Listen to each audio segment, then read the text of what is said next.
Human resources employees. What are your best HR nightmare stories? I work in HR for a company that manages operations across a bunch of US cities. Corporate offices, logistics hubs, regional support. It's a beast of a job, especially when you factor in the locations in Florida. If you've worked HR long enough, you know Florida is basically its own genre of employee issues. Different rules apply. You stop asking why and just accept. This story came from one of our Florida branches, and it's probably the closest I've come to laughing and quitting in the same moment. We started getting complaints from a department head about a woman on his team who kept disappearing during shifts. She worked in warehouse admin. Nothing too physical, mostly data entry and coordinating with floor staff. But she'd clock in, do maybe 30 minutes of actual work, then disappear. She wasn't taking PTO, wasn't clocking out, just vanishing for stretches of time. We figured maybe she was slipping off to long lunches or running errands and hoping no one would notice. Not great, but not unheard of. We sent someone to monitor her one day, casually, not shadowing her but just checking her activity. That's when they realized she wasn't even leaving the premises. She was going out to her car in the lot and just sitting there. 4 hours. The supervisor approached her once, knocked on the window. She waved him off, said she was on break, then started the car and moved to a different spot, like musical chairs but sadder. At this point, we started looking into possible disciplinary action. But then we got a call from another employee, a male coworker on her team. He sounded pretty shaken. He said he came in late after a dentist appointment, and while driving through the lot looking for a space, he saw her hanging halfway out of her car window,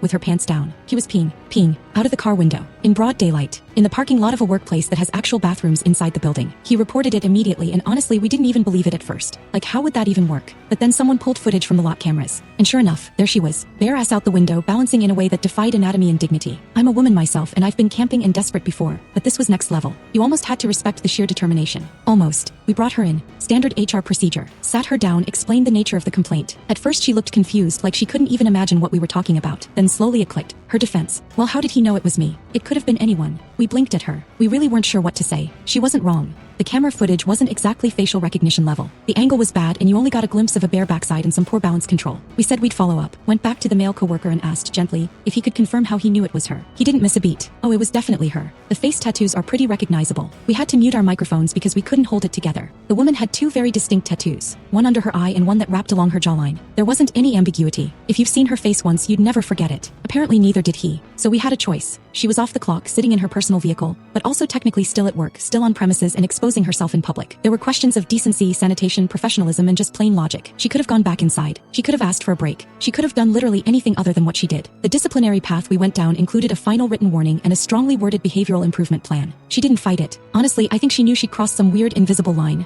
Like, not quite fireable under policy, but deeply disturbing in a way that made her a walking liability. She ended up quitting 3 weeks later. No notice. Just stopped showing up. No. Every time someone complains about their team being a little dysfunctional, we remind them that at least no one's using the parking lot as a personal porta potty. Florida HR man. He changes you. Edit. For you investigative sleuths out there, our cameras are not as amazing as you think they are. It's a parking lot, not the White House. The one camera that caught the event didn't have hyper zoom on the license plate. That's why we have a witness.